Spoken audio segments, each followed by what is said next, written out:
Bai Hua Fofa adalah dharma yang mendalam dan diuraikan oleh Master Ru. Menggunakan bahasa sehari-hari, menggunakan filosofi kehidupan, dan menggunakan contoh sederhana di kehidupan sehari-hari untuk menjelaskannya. Di dalam Bai Hua Fofa, kita bisa memahami teori dharma yang mendalam dan memunculkan kembali sifat kebudayaan kita semua untuk mengubah nasib kita. Silakan menonton Bai Hua Fofa Master Ru.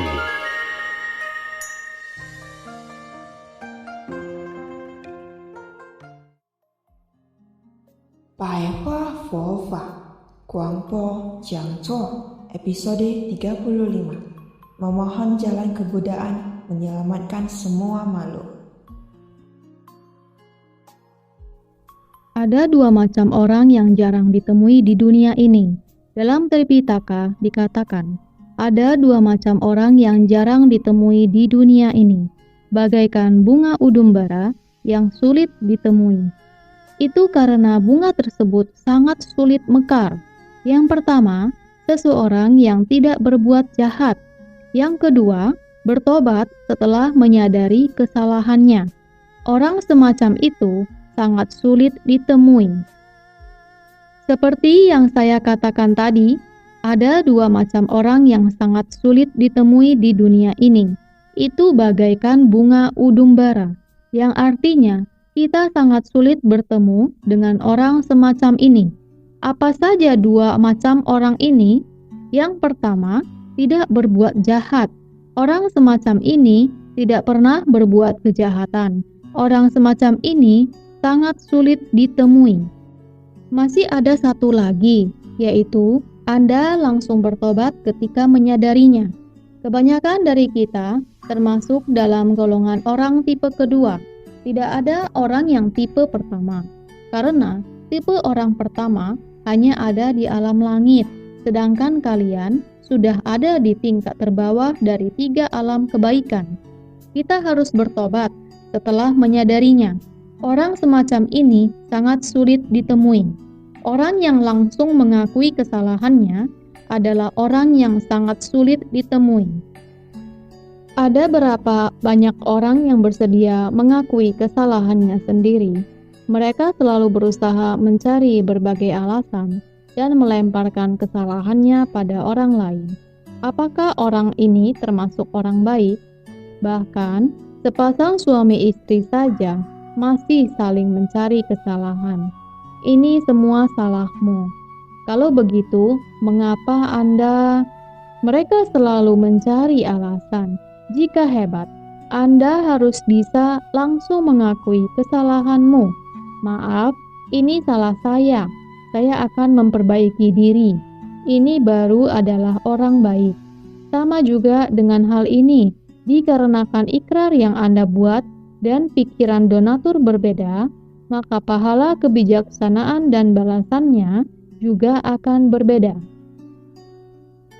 Apa yang kalian mohon saat berlutut di hadapan pusa, doamu agar kesehatan suamimu membaik sudah terkabul. Doamu agar anak-anakmu baik sudah terkabul. Bagaimana dengan dirimu? Anda tidak mungkin memohon semuanya. Anda berkata, saya ingin berhasil membina diri di satu kehidupan ini. Mungkin saja Anda bisa berhasil.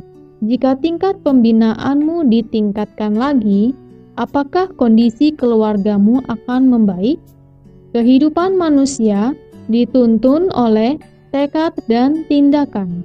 Tekad dan tindakanmu sangatlah penting. Jika arah tekadmu salah, maka Anda akan menuju ke kegelapan. Sepuh pernah berkata bahwa meskipun mobilmu bagus, bensinmu penuh, dan supirmu berkualitas, tapi apa gunanya jika arahnya salah?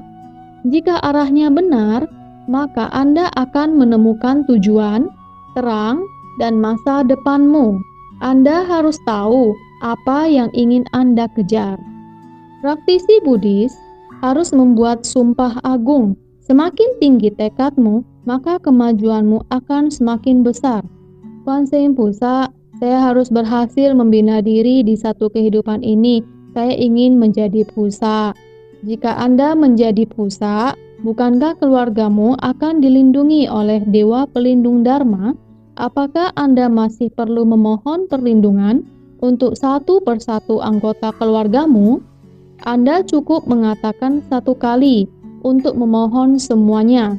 Kuan Yin Pusa, saya ingin menjadi Pusa untuk menyelamatkan semua makhluk. Mohon Kuan Yin Pusa untuk melindungi kami agar senantiasa bahagia dan sehat. Jika Anda sudah memiliki sumpah agung, bagaimana mungkin Dewa Pelindung Dharma tidak melindungi keluarga kalian? Pasti akan ada orang yang melindungi mereka. Ada 8 kata disebut memohon jalan kemudahan dan menyelamatkan semua makhluk. Kita harus mengutamakan untuk membuat sumpah agung. Tekad kalian harus benar. Jika tekad kalian benar, maka kalian bisa menyentuh langit dan bumi. Dalam 24 teladan berbakti berisi, jika kita berbakti dengan orang tua, kita bisa menyentuh langit dan bumi. Kita harus mengutamakan untuk membuat sumpah agung.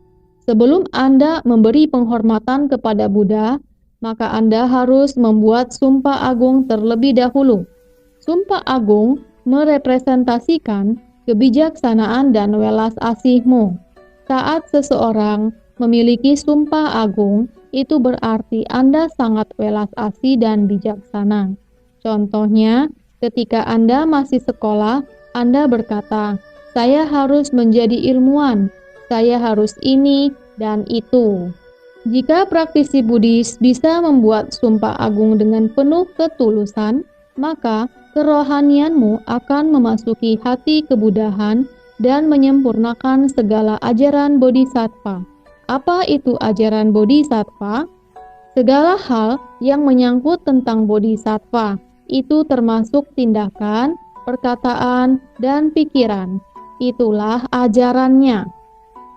Master harap kalian tetap tekun. Master berharap kalian tahu bahwa menyelamatkan semua makhluk bukanlah hal yang mudah. Itu semua harus mengandalkan kebijaksanaan. Dharma sangatlah misterius, apalagi kita telah ada di akhir zaman Dharma. Kita harus memiliki pikiran dan niat baik untuk mempelajari Dharma. Kehidupan manusia sangat cepat berlalu, setahun demi setahun, sehari demi sehari. Setelah berlalu, ia akan menghilang. Apa yang telah kalian pelajari? Hal ini berarti apa yang telah kalian lakukan selama ini. Apa yang bisa kalian dapatkan dari benda dan uang yang kalian dapatkan itu? Hanya menyelamatkan semua makhluk dan belajar Dharma. Jika kalian belajar Dharma dengan sungguh-sungguh, begitu ada keluarga kalian yang sakit, dan kalian memohon pada Kuan Yin Pusa, permohonan kalian langsung dikabulkan. Begitu Anda memberinya pahala, maka orang tua kalian langsung keluar dari rumah sakit. Inilah yang dinamakan kalian memiliki kemampuan atau ada perlindungan dari Buddha. Master ingin kalian membina diri hingga memiliki kemampuan. Permohonanmu langsung dikabulkan saat diminta. Permohonan kesembuhan untuk orang yang Anda cintai langsung dikabulkan. Menjelang kematian, ada banyak orang yang mengatakan, "Dokter, saya punya uang. Berikan saya obat yang terbaik dan mahal." Tapi, hanya Pusa yang bisa menyembuhkan penyakit yang sulit disembuhkan. Master berharap kalian bisa sungguh-sungguh belajar Dharma agar permohonan kalian langsung dikabulkan. Buatlah ikrar dengan sungguh-sungguh. Janganlah meremehkan diri kalian sendiri. Saat kalian membaca parita, lalu memohon perlindungan untuk seseorang dan mereka sembuh, maka kalian akan sangat bahagia. Sama seperti Sefu. Sefu sangat bahagia ketika permohonan saya dikabulkan untuk menyembuhkan kanker orang lain. Ingatlah, pohon dan bibit kebaikan yang Anda pupuk pasti akan bertunas. Mana ada hal yang tidak bisa tumbuh setelah kita menanamnya? Kebaikan yang kalian tanam termasuk belajar dharma dan membina diri dengan tujuan untuk memohon kesehatan pada keluarga atau orang yang kita cintai. Bagaimana bisa permohonan itu tidak dikabulkan? Terima kasih telah menyaksikan pencerahan Pai Hua Pho-Fa Master Lu Chun Hong. Bergembira dalam Dharma bersama dan menyelamatkan makhluk yang berjodoh.